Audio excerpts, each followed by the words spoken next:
Bonjour à tous, alors me voilà pour une nouvelle vidéo. Donc là, je viens vous reparler de la fameuse pâte qui sèche à l'air. Donc je n'ai toujours rien à lui reprocher.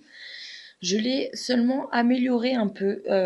Donc en fait, je vais vous montrer comment euh, faire des gâteaux, des effets gâteaux très réalistes avec cette pâte. Alors donc, en fait, pour ça, vous allez faire la recette normale.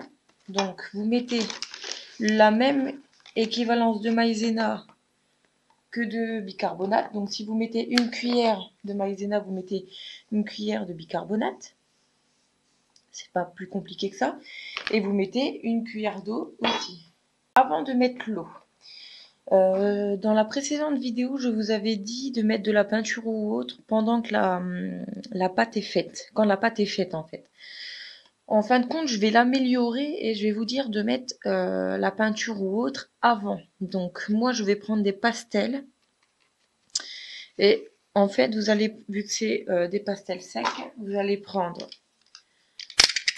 quelque chose et vous allez racler votre pastel ici. En fait, le mélange sera beaucoup plus propre, beaucoup plus homogène qu'avec la peinture et vous galérerez moins en fait. Voilà.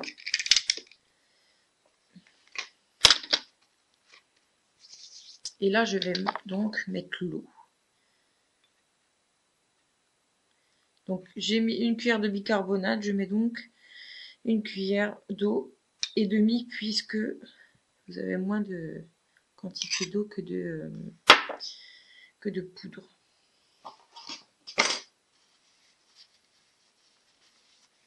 Alors, donc maintenant, je vais remuer. Donc en fait, là, on va avoir une pâte chocolat.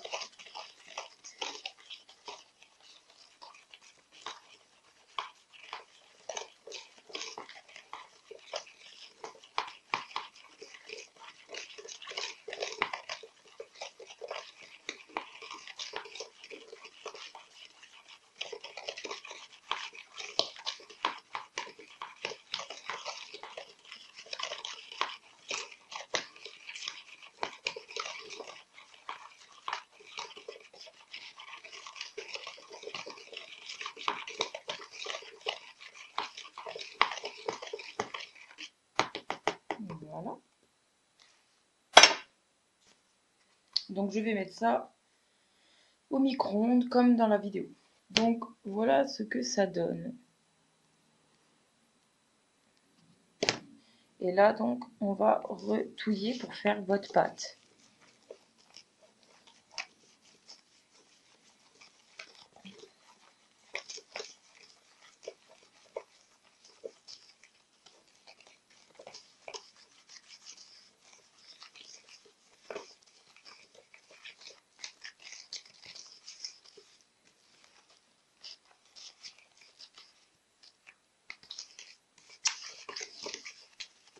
Donc voilà, on a notre pâte. On essaye de récupérer tout ce qu'il y a sur les bords pour ne pas gâcher.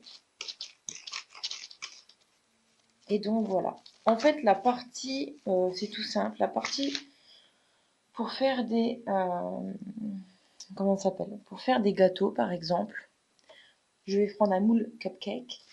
Et là, on va prendre donc un peu de pâte. On va venir la malaxer un petit peu. Voilà. Alors, on dirait de la vraie pâte, genre au cacao. Donc, elle est un peu chaude, mais ça reste vraiment, vraiment potable. Alors, comme vous pouvez voir, ça ne tâche pas les doigts après. Ou alors très très peu. Donc voilà, donc là on dirait plus un caca. Euh, alors, donc là, vous faites un petit rond et vous la mettez dans votre moule. Voilà. Alors, pour avoir l'effet gâteau très réussi, j'ai découvert que si on faisait cuire cette pâte au micro-ondes, elle gonflait. Et ça faisait des petites craquures comme un vrai gâteau. Alors, je vais le mettre et je vais vous dire combien de temps je l'ai mis. Donc, c'est un moule comme ceci. au bout de 15 secondes, les amis. Cette pâte est juste magique en fait. Alors là, au bout de 15 secondes, vous voyez, vous avez encore la matière qui est toute moelleuse. Donc bien entendu, vous mettez 15 secondes, vous voyez, elle commence à craquer comme les vrais gâteaux. Ça fait un effet vraiment très réaliste. Elle gonfle beaucoup. Donc le mieux, c'est limite d'en mettre moins pour qu'elle gonfle bien et que ça ne déborde pas. Après, ce que je peux vous conseiller, c'est qu'avant que le gâteau, la création soit toute dure, plantez votre tige maintenant, parce que après, ce n'est pas possible de planter une tige. Je ne sais même pas si ça serait possible de planter une tige comment ça s'appelle, qui se visse en fait. Donc là, étant donné que c'est pour le tuto, je ne vais pas, comment dire, je ne vais pas mettre de tige, ça m'est égal. Mais il faut que je le remette donc pour que ça redurcisse encore. Donc nous voilà 30 à 40 secondes plus tard. Il se démoule très bien. C'est très chaud par contre, faites attention. Et il est encore un peu mou, mais quand même beaucoup plus dur que tout à l'heure. Vous allez voir. Voilà, il commence à durcir en plus là au niveau, vu qu'il vient de sortir du micro-ondes, il commence à durcir. Vous voyez, il est quasiment, il est beaucoup moins mou. Vous voyez un peu par exemple ici qu'il est mou, mais ça va redurcir après.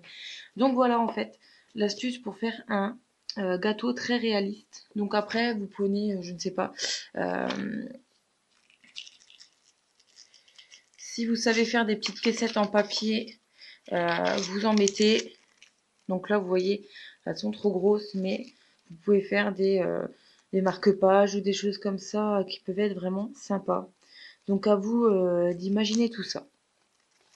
Donc voilà, en fait, pour vous expliquer comment la pâte fait, je suppose, hein, je suis pas scientifique, mais en fait, étant donné que la pâte est comprimée dans quelque chose de fermé, ça fait des genres de bulles d'air dedans, je pense, qui font que ça s'échappe au-dessus et du coup ça fait un effet craquelé, juste hyper réaliste, comme les gâteaux par exemple. Voilà, donc là vous voyez très bien donc l'effet craquelé du gâteau, ce qui fait hyper réaliste. Alors par contre, la pâte fait une couche un peu blanchâtre comme ça, donc peut-être que si vous vernissez la création, peut-être que ça s'en va. Je ne sais pas.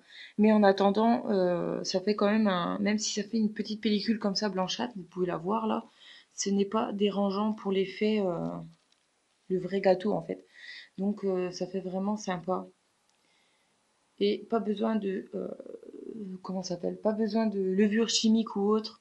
J'ai testé la recette avec levure chimique, j'ai jamais réussi. Si, j'ai réussi une fois. Donc voilà, pour l'effet gâteau, super sympa et très réaliste.